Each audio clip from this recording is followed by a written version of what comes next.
That is on hormonal relationship in animal production. ठीक है, yes तो यस इसको सर। पार्ट 1 में तोड़ दिए हैं। तो बिल्कुल जो ब्रीफ है वो बता रहे हैं, मतलब यस सर। कि जो ओवरव्यू है इसकी, जैसे इसमें हम लोग को ये देखना है बेसिकली कि जो हार्मोन का कैसे एक तरह से इंटरेक्शन होती है और कैसे रिलेटेड है दूसरे से। ठीक है, तो जो हार्मोन डिपेंडेंट 6 डिफरेंसेस होती है इन ग्रोथ रेट और FC, that is feed conversion efficiency. तो these are highly present in male than in castrates. मतलब कि जो hormone dependent 6 differences that are conducted in intact male in comparison to the castrates। मतलब कि चूंकि castrate में हमने कोई भी एनिमल को अगर कास्ट्रेट कर दिया, कास्ट्रेशन कर दिया, तो उस पे जो सेक्स हार्मोन्स है वो उसकी रेशियो जो है कहीं ना कहीं कम हो जाएगी। यस ठीक सर। है, इन कंपैरिजन टू मेल्स में। तो जो ग्रोथ रेट आएगी या फीड कन्वर्शन एफिशिएंसी आएगी, ये दोनों डिफर करेगी।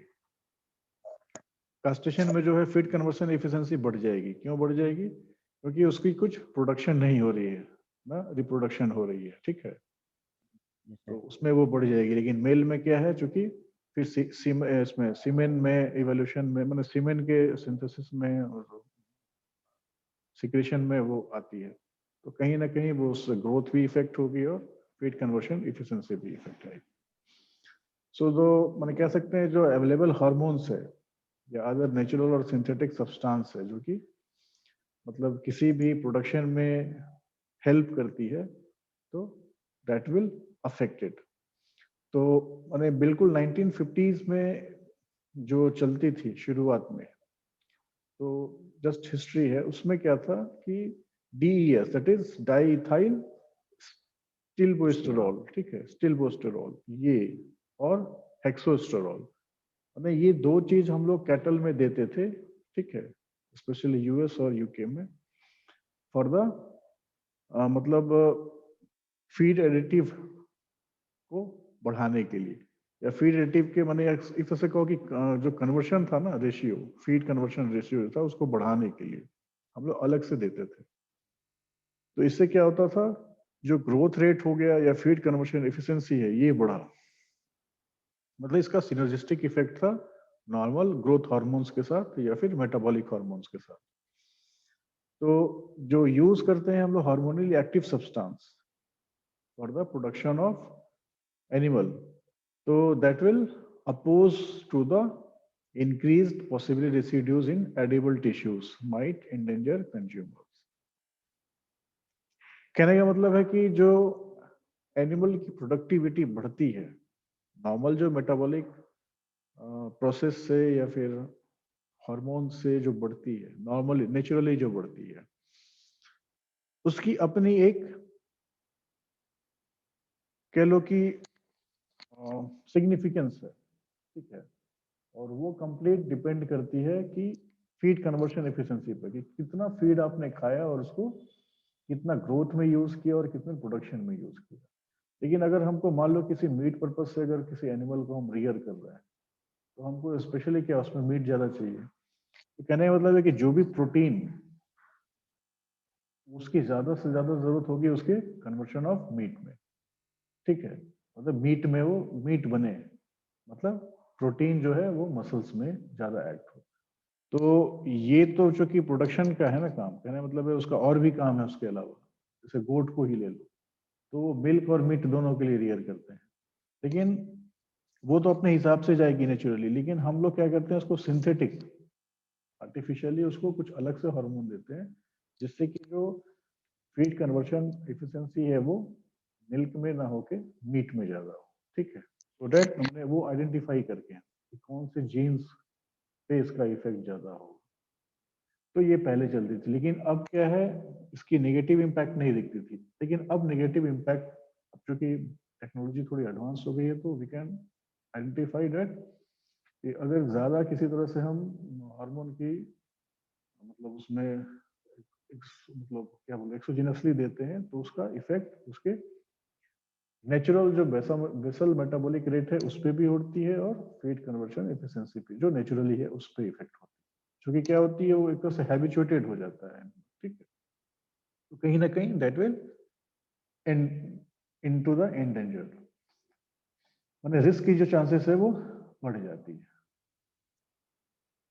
अब जैसे देख सकते हो एक मतलब पॉजिटिव और नेगेटिव फीडबैक शो, जैसे हाइपोथैलेमस है, ठीक है।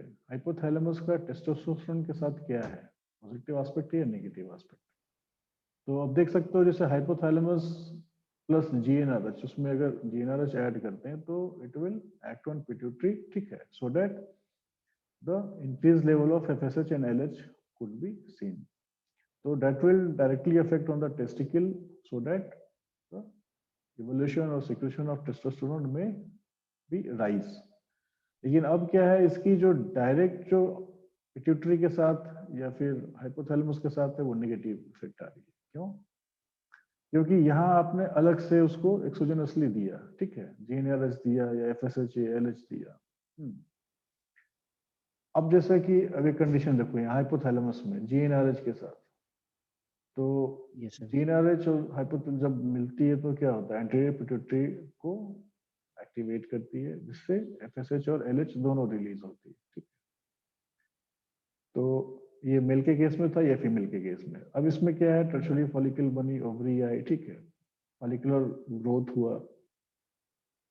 लेकिन क्या हुआ, एक बार जब ग्रोथ हुआ और एस्ट्रोडायल बना तो इसका पॉजिटिव फीडबैक हुआ हाइपोथैलेमस के साथ।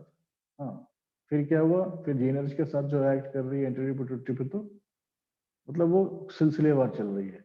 लेकिन एक बार जब फॉलिकल ग्रोथ होती है और वो टर्शरी फॉर्म में आ जाती है, ठीक है, तो टर्शरी क्या मतलब एक तरह से कह लो कि जब ओव्यूलेशन हो जाती है तो वहां Yes, से sir. एक हार्मोन रिलीज होती है, दैट इज इनहिबिन। तो वो नेगेटिव फीडबैक देता है for the regulation of FSH, follicular stimulating hormone. तो इससे क्या होता है, फिर ये जो प्रोसेस है एफएसएच वाला वो रुक जाएगी, ठीक है। दूसरा है, जब ओव्यूलेशन होती है, ठीक है, ग्राफियन फॉलिकल बनती है, तो मतलब it will initiate the formation of corpus luteum. अगर ओव्यूलेशन नहीं हुई, ओव्यूलेशन हो गई तब तो टर्शरी फॉलिकल में बन गई और इनहिबिन रिलीज करके इसको चेक कर दिया, अब आगे एफएसएच रिलीज नहीं करनी है, सीक्रेट नहीं करनी है। लेकिन जब ग्राफियन फॉलिकल रप्चर कर जाता है तो it will initiate the formation of CL, that is the corpus luteum. तो कॉर्पस लुटियम बनने का रीजन एलएच सर से भी है, और टॉनिक एलएच जो होता है that will release also for the maintenance of corpus luteum, ठीक है। तो क्या हो गया, कॉर्पस लुटियम बन गया, इसका मतलब एनिमल प्रेग्नेंट हो गई, ठीक है। तो प्रेग्नेंट हो गई तो मतलब ये प्रोजेस्टेरोन रिलीज कर रहा है, Progestin color. ठीक है। प्रोजेस्टेरोन रिलीज किया तो क्या हुआ, ये फिर इफेक्ट किया एंटीरियर पिट्यूटरी पे, और साथ साथ नेगेटिव फीडबैक दिया हाइपोथैलेमस को कि अब एफएसएच और एलएच नहीं निकलनी है, ठीक है, क्योंकि इसका जो है एस्ट्राडायल के साथ प्रोजेस्टेरोन का बिल्कुल अपोजिट इफेक्ट है, नेगेटिव है। उसी तरह से मेल में भी जब एक बार टेस्टोस्टेरोन बन गई तो टेस्टोस्टेरोन फिर पिट्यूटरी को देता है कि भैया अब एफएसएच और एलएच का सिक्रेशन रोक दो, या फिर डायरेक्ट हाइपोथैलेमस को देता है कि जीएनआरएच का अब रोक दो, ठीक है, सिक्रेशन रोक Yes, दो। sir. जैसे यहाँ लेवल कम होती है टेस्टोस्टेरोन की, देन अगेन फिर ये जीएनआरएच और ये वो बनना शुरू हो जाता है, ठीक है। This is the thing. Picture clear है, समझ गए ये चीज? सर हाँ सर, ये सर इसमें प्लस साइन ये बताता है कि सर ये इंक्रीज कर रहा है कंसंट्रेशन हाँ हाँ बिल्कुल, जीएनआरएच हाइपोथैलेमस जब और जीएनआरएच के साथ एक्ट कर रहा है तो पिट्यूटरी पे एक्ट हो रहा है, ठीक है। पिट्यूटरी पे यस एक्ट सर। हो रहा है तो मतलब एंटीरियर पिट्यूटरी पे, फिर वहां से एफएसएच और एलएच मिलकर मतलब उसकी जो सिक्रेशन हो रही है that is responsible on the testicle. फिर टेस्टिकल्स क्या कर रहा है, फॉर द मतलब इनिशिएट्स द फॉर्मेशन ऑफ और synthesis and secretion of testosterone, ठीक है। तो एक बार जब और सर ये टेस्टोस्टेरोन माइनस साइन इतनी अमाउंट में बढ़ जा रही है तब ये Yes, वापस नेगेटिव फीडबैक मैसेज दे रही है पिट्यूटरी को कि अब बस करो, ठीक है, जितनी बननी थी Yes, sir. उतनी, मतलब समझो एक तरह से कि घड़े में पानी है, तो मान लो Yes, 10 sir. लीटर का घड़ा है तो कितना उसमें पानी डालोगे, 10 लीटर ही डालोगे ना। 10 10 लीटर ही लीटर के बाद डालेंगे क्या होगा, हाँ। पानी नीचे गिरने लगेगा, यस हम क्या कर दिया, 10 लीटर की जगह पर एक सेंसर लगा दिया कि जैसे 10 लीटर वो मार्क पे पानी आया तो वहां से सेंसर के थ्रू पानी देना जो गिरना था वो अपने आप बंद हो गया। ठीक है, तो ये पिट्यूटरी पे भी होती है और हाइपोथैलेमस पे भी होती है। उसी तरह से फीमेल में अगर ओव्यूरी मतलब टर्शरी फॉलिकल बन गई, ठीक है, तो यहाँ से ये इनहिबिन को दिया मैसेज कि भाई अब क्या होना है, प्रमोशन, मतलब जो पार्चुरेशन का टाइम आ गया है, ठीक है, सो उसको बंद करो। दूसरा है जो प्रेगनेंस, अगर एनिमल प्रेग्नेंट हो जाती है, कॉर्पस ल्यूटियम फॉर्म कर देती है, तो जो उसमें प्रोजेस्टेरोन का प्रोजेस्टेरोन लेवल रहता है वो मैसेज देता है एंटीरियर पिट्यूटरी को कि भाई अब एफएसएच और एलएच के इसको बंद करो। ठीक है, मतलब ओव्यूलेशन की जरूरत नहीं है और किसी तरह से फॉलिकुलोजेनेसिस की जरूरत नहीं है, बिकॉज जो प्रोसेस होना था, मतलब जैसे फीटस था वो ऑलरेडी तैयार हो गया है। ठीक है, तो प्रोजेस्टेरोन का लेवल पीक पे आ जाता है और एस्ट्रोजन का लेवल डाउन हो जाता है। मतलब ये डाउन होता है तभी जब मतलब निगेटिव फीडबैक जाती है एंटीरियर पिट्यूटरी को और हाइपोथैलेमस को। ठीक है, कहने का मतलब है जो प्रोसेस होता है, जैसे साइकिल चल रही है ऐसे ही चलती है ना। यस सर कोई भी काम हो रहा है तो किसी एक आउटपुट को करने के लिए, तो अगर वो कंडीशन आउटपुट का जो प्रोसेस अगर एक बार लेआउट हो गया तो अगला, मतलब ये तो पॉजिटिव फीडबैक थी कि एफएसएच और रिलीज एलएच रिलीज हो रही है, लेकिन जिस कारण से रिलीज हुई अगर वो काम हो गया तो वहीं से फिर जैसे दूसरा हार्मोन प्रोजेस्टेरोन आया तो ये मैसेज दे रहा है कि अब एंटीरियर पिट्यूटरी को कि अब स्टिमुलेशन बंद करो। ठीक है, यस सर जैसे एक बार प्रोजेस्टेरोन कंप्लीट होती है, मतलब जब प्रेगनेंसी सॉरी पार्चुरेशन का टाइम आता है तो वहां से इनहिबिन कैरी आउट होती है और फिर वो नेगेटिव फीडबैक देती है for the regulation of FSH release को, और फिर वहां से मतलब पार्चुरेशन होने के लिए फिर तैयार होती है। तो अलग अलग कंडीशन में तो मतलब एक हार्मोन इंटीग्रेटेड वर्क करता है किसी दूसरे हार्मोन के साथ। ठीक है, एक का लेवल बढ़ा हुआ है तो जरूरी नहीं है कि दूसरा का बढ़ेगा ही। ठीक है, अगर उसकी पॉजिटिव इफेक्ट है उसके साथ तब तो साथ साथ बढ़ेगा, अगर नेगेटिव इफेक्ट है तो उसको चेक कर देगा। ठीक है, yes sir so a distinction should be made between the hormones as such for, मतलब अगर metabolism in the body is relatively well known, अगर सब समझ में है कि कैसे क्या हो रहा है, सिंथेसिस कैसे होती है, मेटाबॉलिक एक्टिवेशन या इनएक्टिवेशन के लिए किन किन एंजाइम्स की रिक्वायरमेंट है, अगर इन सारों को हम समझ रहे हैं तो नेचुरल हार्मोन्स से ही we can have the productivity of animal. ठीक है, we can have the production from the natural source. अगर ये कहीं कम हो रही है, ज्यादा हो रही है, तो उसको अलग से हम प्रोवाइड करते हैं, मैंने आर्टिफिशियली फिर दूसरे हार्मोन को प्रोवोक करते हैं so that it can be sustain और डिमोलिश्ड। तो अगर हम हार्मोन्स की बात करें फॉर एंडोजेनस ओरिजिन तो it comprise a classical steroid sex hormones. ठीक है, स्टेरॉइड सेक्स हार्मोन जो है एस्ट्राडियोल, 17 बीटा, टेस्टोस्टेरोन और प्रोजेस्टेरोन। तो जो पहला दो है दैट इज एस्ट्राडियोल, 17 बीटा और testosterone, they are used in the free form और एज ईस्टर्स। ठीक है, तो माने एस्टरिफिकेशन जो होती है जनरली काउज करती है half life of the compound. ठीक है, ईस्टर फॉर्म में है, जब इसकी एक बार एस्टरिफिकेशन हो गई तो इसकी जो हाफ लाइफ है उसको बढ़ा देती है। बढ़ाने से क्या होगा, उसकी लॉन्गिविटी बढ़ जाएगी। ठीक है, so the natural hormones having low bioavailability when administered orally, so owing to rapid conservation and metabolic transformation, उसको हम क्या करते हैं, सबकट कोशिश करते हैं। होता है ना कि कोई मेडिसिन इंट्रामस्कुलर देनी है, कोई आईवी देनी है, कोई सबकट देनी है, कुछ पैरेंट्रल यस देते सर हैं।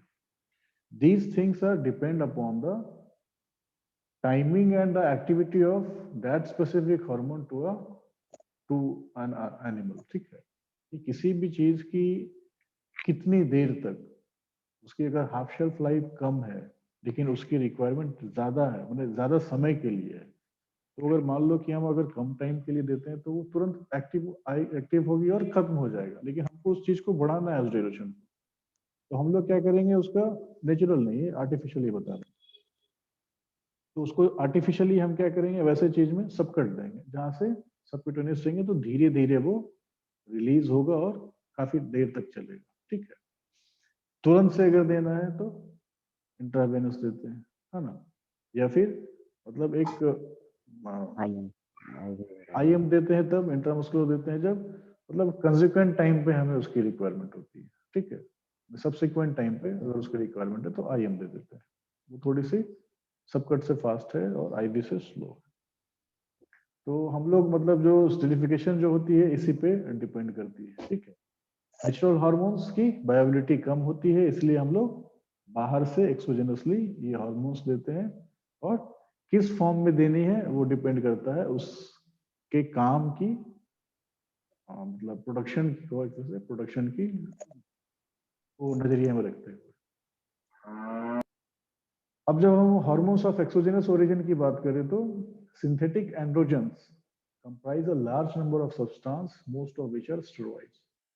So trenbolone है, trenbolone acetate that possesses a strong anabolic properties and has received much attention during recent years.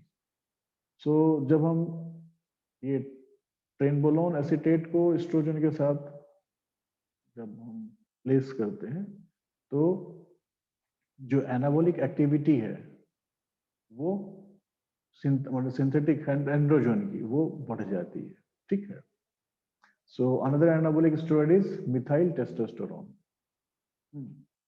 मतलब जब हमें एंड्रोजन की रिक्वायरमेंट है, मतलब उसकी अगर किसी मान लो कि मेल में कम हो रही है एंड्रोजन, टेस्टोस्टेरोन अगर पूरे से नहीं बन रहा है तो क्या है, मैंने फर्टिलिटी में फिर प्रॉब्लम है, तो उस चीज को ट्रीटमेंट करने के लिए हम क्या करेंगे, एस्ट्रोजन को ट्रेनबोलोन एसीटेट या फिर मिथाइल टेस्टोस्टेरोन ये स्टेरॉइड देंगे तो उसमें टेस्टोस्टेरोन की लेवल बढ़ जाएगी, तो जो रिप्रोडक्शन का काम है वो क्योर हो सकती है।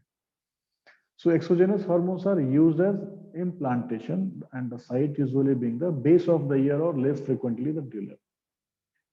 तो जब किसी तरह का हम जब एक्सोजेनस हार्मोन का यूटिलाइजेशन करते हैं, एडमिनिस्ट्रेशन करते हैं, तो उसको कोशिश करते हैं कि सबकट डालें, क्योंकि उससे क्या है, उसकी हाफ शेल्फ लाइफ बढ़ जाएगी और concurrent whenever the requirement of hormone is there, it will be slowly sequestered from the space to the target organ, मतलब